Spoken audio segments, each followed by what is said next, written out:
Gurdjieff कहता था कि प्रत्येक व्यक्ति को अपने माता पिता से किसी न किसी दिन समझौता करना होता है, और जो व्यक्ति अपने माता पिता को क्षमा न कर सके वो कभी ध्यान में प्रविष्ट नहीं हो सकता। तुम तो कहोगे माता पिता को क्षमा, लेकिन गुरजीएफ बड़ी गहरी बात कह रहा है।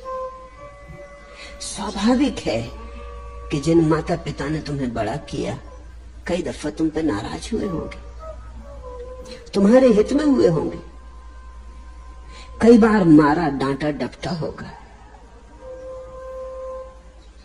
अगर वो चुभन अभी शेष रह गई और अगर तुम अपने माँ बाप से भी रसपूर्ण रिश्ता नहीं बना पाए हो तो और किससे बना पाओगे? तो गुरजीएफ कहता है माँ बाप का आदर जिसके मन में आ गया वो साधु होने लगा। पूरब की सारी संस्कृति कहती है माँ और पिता के आदर के लिए। क्यों? तुम शायद इस तरह कभी सोचे नहीं, लेकिन मनोविज्ञान इसी तरह सोचता है।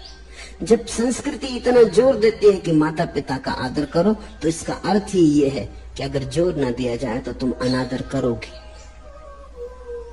जोर केवल खबर दे रहा है कि अगर तुम्हें छोड़ दिया जाए तुम पर तो तुम अनादर करोगे। पश्चिम में मनोविश्लेषण ने बड़ी खोजें की हैं। उनमें सबसे बड़ी खोज ये है कि जितने भी लोग मानसिक रूप से बीमार होते वो किसी न किसी तरह अपनी माँ से नाराज। अगर सारे मनोविश्लेषण को एक शब्द में दोहराया ना हो और सारी मानसिक बीमारियों को एक शब्द में लाना हो तो वो माँ से नाराजगी।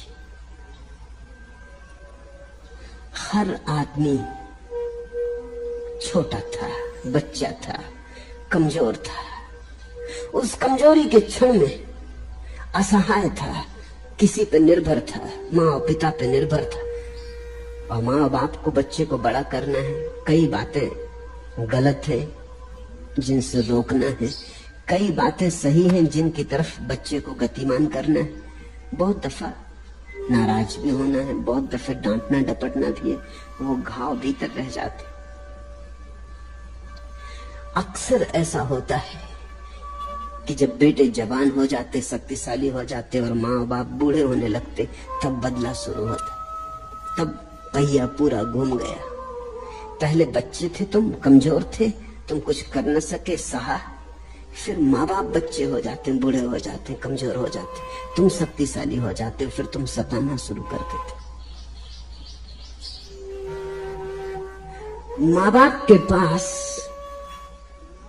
भी हमारा क्रोध, हमारा वैर भाव गांठ की तरह बना रहता है, तो औरों की तो बात ही क्या। और महावीर कहते हैं कि ये वैर की गांठ जितनी गहरी होगी उतना ही तुम्हारा कृष्ण लेस्या का पर्दा सघन होगा।